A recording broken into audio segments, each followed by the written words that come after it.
আসসালামু আলাইকুম।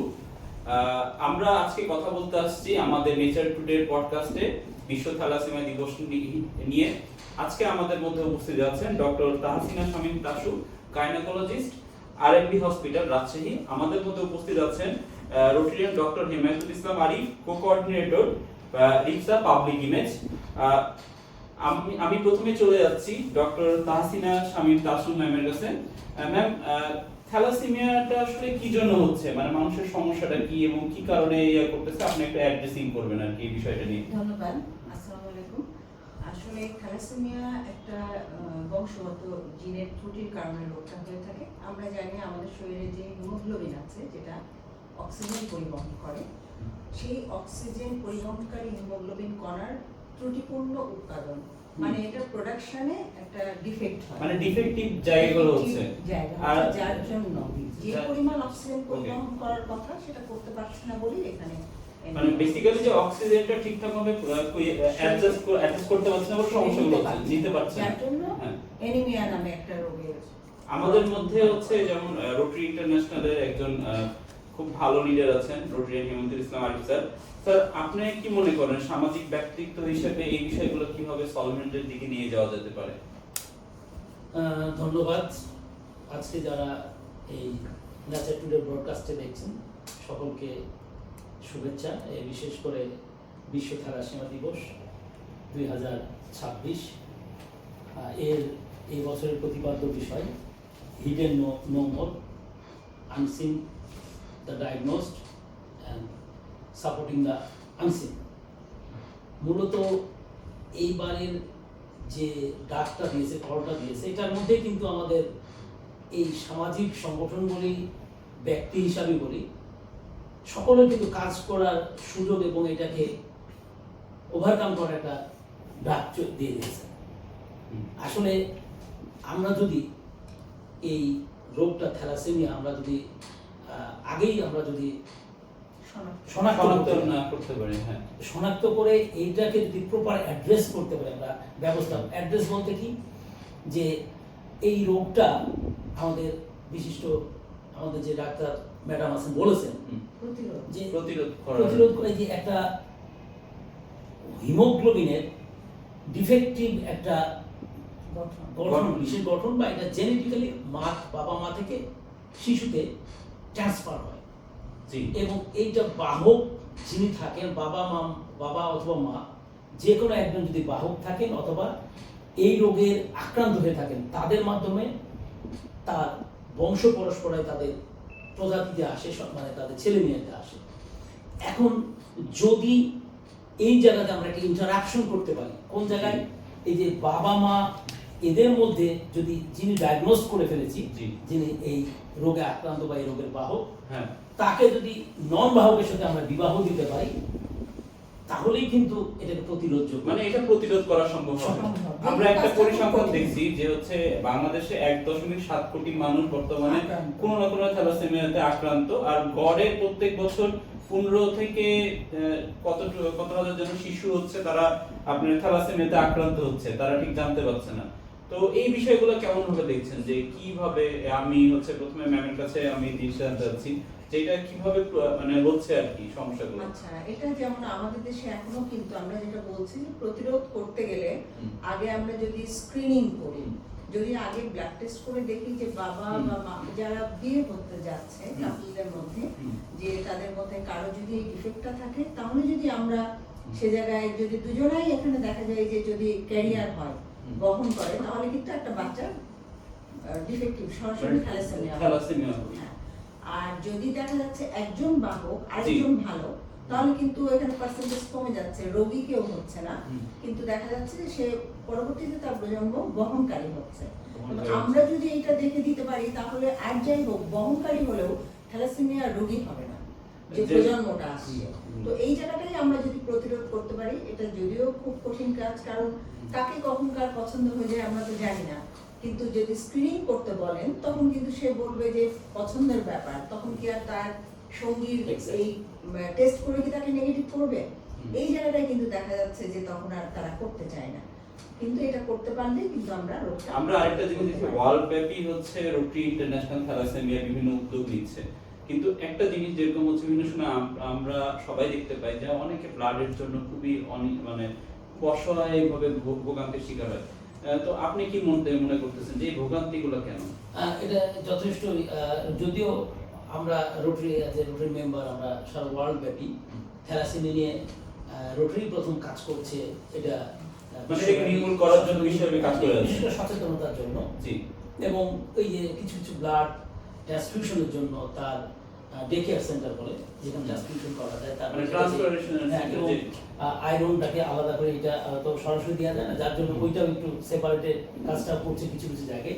তবে এটা সাফিসিয়েন্ট বলা যাবে, কারণ এটার একটু আগে আপা বলেছেন, যে একটু আগে যে কথাটা বলেছেন, আমরা একটু আগে যে বিষয় নিয়ে আসলে যে মূল কনসার্ন আমাদের, যে এখন ছেলে মেয়েদের কি কথা বলবো যে তুমি একজনকে পছন্দ করার আগে ব্লাড টেস্ট করো, এটা তো হয় না। এটা খুবই একটা কঠিন বিষয়, অমানবিক আইন বিষয়, সেনসিটিভ বিষয়। সেনসিটিভ বিষয়। আইন রাষ্ট্র কিন্তু পারে, রাষ্ট্র কিন্তু যদি আইন করে, যে আমাদের আজকে একসময় কিন্তু বিবাহ হতো যে আমাদের মৌলানা সাহেব উনি কবুল বললেই বিয়ে শাদী হয়ে যেত, কিন্তু এখন এটাকে আমরা রেজিস্ট্রিতে নিয়ে এসেছি।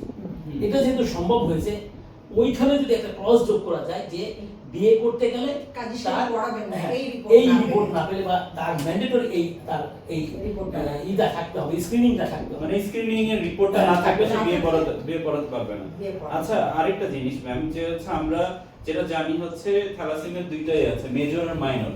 তো বেসিক্যালি এই যে মেজর আর মাইনরের তফাৎটা কি?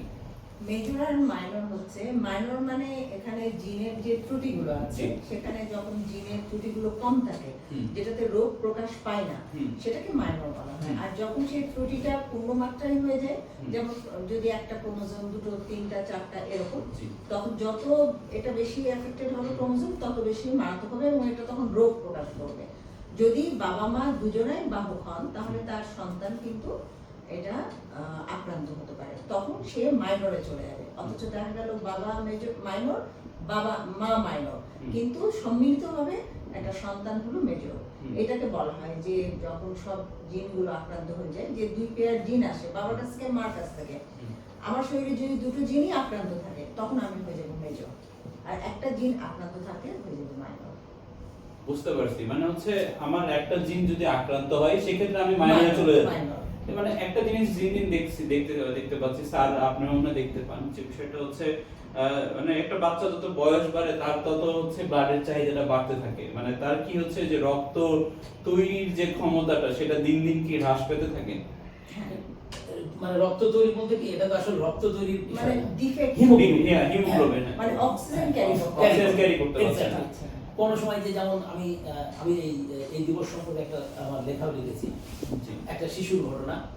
ওর প্রথমে 100 ml 200 ml এক ব্যাগ, এখন তার 16 ইয়ার্স, তো তার এখন 2 ব্যাগ করে মাসে রক্ত লাগে। তো এইটা তো ডিপেন্ড করতেছে তার বয়সের, কোনো ক্ষেত্রে 3 ব্যাগও লাগে। আমি রোগ দেখেছি, ডিমান্ড আসলে শরীরের চাহিদা, মানে আমাদের প্রত্যেকটা সেল তো অক্সিজেন চায়, জি, সবাইকে অক্সিজেন সাপ্লাই দিতে হবে। হ্যাঁ। আমার সেল যদি না পারে দিতে, তার মানে কি আমার হিমোগ্লোবিন এতটাই ডিফেক্টিভ, আর দিন দিন শরীরের চাহিদাও বাড়বে, বড় হতে হতে। সুতরাং ডিফেক্টিভ এর জন্য, হিমোগ্লোবিনের জন্য আমাদের কিন্তু তখন দেখা যাচ্ছে যে অক্সিজেন ঘাটতির জন্য তখন ব্লাড বেশি করে দিতে হচ্ছে, কারণ বাইরের একটা ভালো ব্লাড, যে হিমোগ্লোবিন ভালো আছে, সে অক্সিজেন ক্যারি করতে পারবে, তখন আমার এনিমিয়াটা কিছুটা কারেকশন হবে। এইভাবে দিন ডিমান্ডটা বাড়ে। আচ্ছা, মানে এইখানে এখন আরেকটা বিষয়, যেটা হচ্ছে এটা কি কোনো নির্দিষ্ট চিকিৎসা ব্যবস্থা আছে? আসলে এখনো পর্যন্ত কিছু, আমরা যেমন অনেক স্টাডি হচ্ছে, অনেক গবেষণা হচ্ছে, গবেষণা এরকম এসছে, যেমন বোন ম্যারো ট্রান্সপ্লান্টের কথা বলা হচ্ছে, stem cell therapy, gene therapy, জিন এডিটিং, এই ধরনের এখনো কিন্তু এগুলো গবেষণা পর্যায়ে আছে, যে একদম যে নিশ্চিত বলা যাবে যে আমি এইটা করলে, ট্রান্সপ্লান্ট করলেই যে একজন থ্যালাসেমিয়া রোগী ভালো হয়ে যাবে, এইভাবে বলার মতো চিকিৎসা ডেফিনিট কোনো এখনো আসেনি। আরেকটা বিষয় যেমন হচ্ছে, মানে স্যাররা অনেক উদ্যোগ নেয়, তো বেসিক্যালি আমরা একটা জিনিস দেখতে পাই যে হচ্ছে আমাদের জন্য ম্যাম যেটা বলো বোন ম্যারো ট্রান্সপ্ল্যান্ট, তারপর আরো বিভিন্ন বিষয় থাকে। এই বিষয়গুলোর উপর যখন দেখা যায় একজন আক্রান্ত, তখন আমাদেরকে দেশের বাইরে যেতে হয়। আমরা কি মানে আসলে কি এই দেশটা কি পারবে না যে হচ্ছে তাদের নিজস্ব একটা ব্যবস্থা থাকছে, এই ব্যবস্থা এই ভুক্তভোগীরা তাদেরকে দেশের বাইরে যেয়ে ট্রিটমেন্ট না করে আসতে হতে পারে, তারা দেশে একটা সুষ্ঠু ট্রিটমেন্ট পাক। এটা কিন্তু মানে কি বলবো, এটা যে ধারণা, কিন্তু এটা আমাদের রং কনসেপ্ট। আমি এই জন্য বলবো যে থ্যালাসেমিয়া যদি পেশেন্ট হয়ে যায়, আর একটা বাহক, দুই রকম। যদি জি, বাহক হয় তাহলে যেমন আমি একটু দুটো উদাহরণ দেবো। জিনেদিন জিদানের নাম শুনেছেন, খেলোয়াড়, ও কিন্তু প্রচুর শরীরে কসরত করে। এরপরে অমিতাভ বচ্চন, আমিষা পাটেল, অভিষেক বচ্চন, এরা কিন্তু এই থ্যালাসেমিয়া ক্যারিয়ার, কিন্তু ওদের জীবনে কিন্তু কোনো প্রভাব নাই। কিন্তু আবার যখন সে পেশেন্ট হয়ে যাচ্ছে, অনেক আছে, আমি যে একটু আগে যে কথা বললাম, পেশেন্ট হলে তার চিকিৎসা কিন্তু কি তাকে একটা, আমার একটা ছেলে বা আমার একটা মেয়ে সে রোগ হয়ে গেছে, আমি কি তাকে চোখের সামনে মরে যেতে দেখবো? তাহলে তাকে মেনটেন করে ও কিন্তু মারা যায়। আসলে কি ফুড সিস্টেমটা কি মেইনটেইন করে তারা, মানে ফুড সিস্টেম 20 ইয়ার্স, মানে বলা হয় সর্বোচ্চ এদের, হ্যাঁ, এদের যদি থ্যালাসেমিয়া আক্রান্ত হয়ে যায় জি। তাদের আয়ুষ্কাল 20 ইয়ার্স মানে মোটামুটি ধরা হয়। তো এই বয়স পর্যন্ত মানে 20 বছর পর্যন্ত তাকে হচ্ছে মেইনটেইন করে চলতে হবে সবকিছু। সেই চিকিৎসাগুলো কিন্তু আমরা দিই। এইখানে- কিন্তু আবার যেটা বললেন যে এই যে আমি দুইটা পেশেন্ট পেয়েছিলাম, জি। তারা হচ্ছে যেটা বললেন যে যত্ন, তারা মানে একজন প্রফেসর, কলেজের প্রফেসর, ওনার সন্তান, তার কেয়ারিংটা ছিল খুব ভালো। অক্সিজেন যখনই তার মনে হতো হিমোগ্লোবিন, আমরা যেমন যারা পারেন না অনেক ঘাটতি হওয়ার পরে ব্লাড দিচ্ছেন, কিন্তু ওনার একদম টাইম টু টাইম ট্রিটমেন্ট করার জন্য, খাবার দাবার ভালো যেখান থেকে তার পুষ্টির অভাব হয় না, সেই জন্য কিন্তু 35 ইয়ার্স, আমি তাকে 32 ইয়ার্সে তার আমি সিজার করেছিলাম, এবং আমি এখন জানি যে ওনার প্রায় 38 ইয়ার্স এবং উনি জীবিত আছেন। এটা মানে এক্সেপশনাল, বাট নট ন্যাচারালি। এটা আরেকটা জিনিস যেমন হচ্ছে থ্যালাসেমিয়াকে আলফা আর বিটা দিয়ে ভাগ করা হয়, তো এই ভাগটা কেন করা হচ্ছে? এটা হচ্ছে ক্রোমোজোমের যে উপাদানগুলো তার উপরে এটাকে নাম্বারিং, আমরা বলি যেমন এখানে 16 নাম্বার ক্রোমোজোম বলা হচ্ছে, সেরকম আলফা একটা ফ্যাক্টর, বিটা একটা ফ্যাক্টর। সেই আলফা ফ্যাক্টরের মধ্যে যখন ত্রুটিটা থাকছে সেটাকে আলফা বলা হচ্ছে, আর যখন বিটা ফ্যাক্টরের মধ্যে হয় ত্রুটি তখন সেটা মানে হচ্ছে মানে বেসিক্যালি এটা ফ্যাক্টরের উপর নামকরণ করে কাজ, নামকরণ হচ্ছে যে ডায়াগনোসিস করা হয়েছে। মানে ম্যাম আমাদেরকে অনেক গুরুত্বপূর্ণ তথ্য দিল। স্যার, আপনার কি মনে হয় যে আর কি কি করলে এই পরিসংখ্যানটা বা সচেতনতা ডেভেলপ করলে কি মানে আসলে আমরা কি খুব তাড়াতাড়ি পরিত্রাণ পেতে পারি বা এটার একটা হার কমাতে পারি? যেরকম রোটারি হচ্ছে আপনার পোলিওকে হচ্ছে সারা ওয়ার্ল্ড থেকে নির্মূল করার দিকে খুবই একটা কার্যকর ভূমিকা পালন করেছে, সেই কার্যকর ভূমিকা কি থ্যালাসেমিয়ার ক্ষেত্রে রোটারি পালন করতে পারবে? আমি আমার লাস্ট ইয়ার, এই বছরের যেটা আমি বলতে একটা গত লাস্ট ইয়ারের যে আমি এই থ্যালাসেমিয়া দিবস উপলক্ষে কিন্তু আমি আর একটা আর্টিকেল লিখেছিলাম। রোটারি এই তার যে পোলিও মডেলে সে কিন্তু এই থ্যালাসেমিয়াকে বিশ্বব্যাপী নির্মূল করতে পারে, তার একটা সুন্দর আমি উদাহরণ দিয়েছি। কিভাবে এই থ্যালাসেমিয়া রোগটা মূলত একেবারে সচেতনতার জায়গা আমাদের সারা ওয়ার্ল্ডে।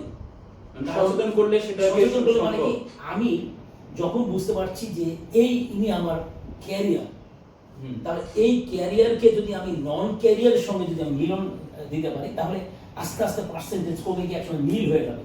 এবং এইটা প্রথম মানে যে হচ্ছে আক্রান্ত তার সাথে হচ্ছে যে আক্রান্ত না তার সুস্থ সাথে আস্তে আস্তে পার্সেন্টেজ কমে মিল হয়ে যাবে। যেমন এটা গ্রীষ্মে কিন্তু প্রথম ধরা পড়ে, মানে আবিষ্কৃত হয়। তো এই যার জন্য ওটা কিন্তু ভূমধ্য সাগরীয় অঞ্চলে তারা কিন্তু এই একই পলিসি নিয়ে তাদের দেশে কিন্তু এখন একেবারে নির্মূল করে ফেলেছে, জিরো চলে এসেছে। আর আমাদের এই দক্ষিণ এশিয়া, আমরা কিন্তু যেহেতু আপনাকে প্রথমে বলেছেন 1300 করে প্রতিদিন আমার বাংলাদেশ কিন্তু শিশু জন্মগ্রহণ করছে এই থ্যালাসেমিয়া রোগ নিয়ে।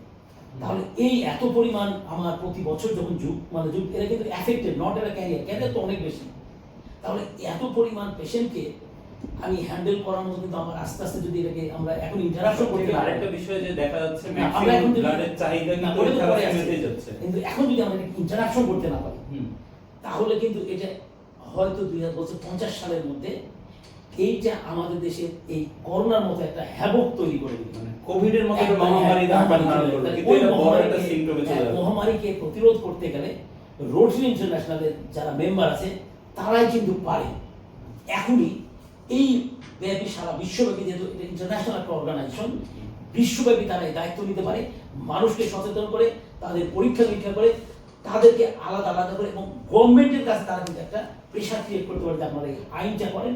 এই আইনের ফলে একটা ছেলে একটা মেয়ে যখন বিবাহ আবদ্ধ হবে, তারা অবশ্যই যেন তার আগে এই থ্যালাসেমিয়া টেস্টের রিপোর্টটা তারা নিয়ে আসে, এটা ম্যান্ডেটরি করে, তবে সম্ভব। আরেকটা জায়গায় আমরা পারি, যেটা হচ্ছে যখন বিয়ে হয়ে যাচ্ছে, আমরা আগে পারছি না, কিন্তু বিয়ে হয়ে যদি দুটো ক্যারিয়ার, একটা বাবা একটা মা, এনাদের দুটো ক্যারিয়ারের কিন্তু যেহেতু ক্যারিয়ার, তার অর্ধেক ভালো অর্ধেক খারাপ, তাহলে মায়ের অর্ধেক ভালো অর্ধেক খারাপ, তাহলে মায়ের যে অর্ধেক ভালো আছে, বাবার যে অর্ধেক ভালো আছে, সেইটা যখন এক জায়গায় হয়ে একটা বাচ্চা হচ্ছে, সে কিন্তু একেবারেই ভালো মানুষ। মায়ের অর্ধেক খারাপ বাবার অর্ধেক ভালো দিয়ে যখন আসছে ক্যারিয়ার, আবার বাবার অর্ধেক খারাপ দিয়ে মায়ের অর্ধেক ভালো দিয়ে আসছে ক্যারিয়ার, মায়ের অর্ধেক খারাপ বাবার অর্ধেক খারাপ, এরা কিন্তু ডিজিজ, অসুস্থ।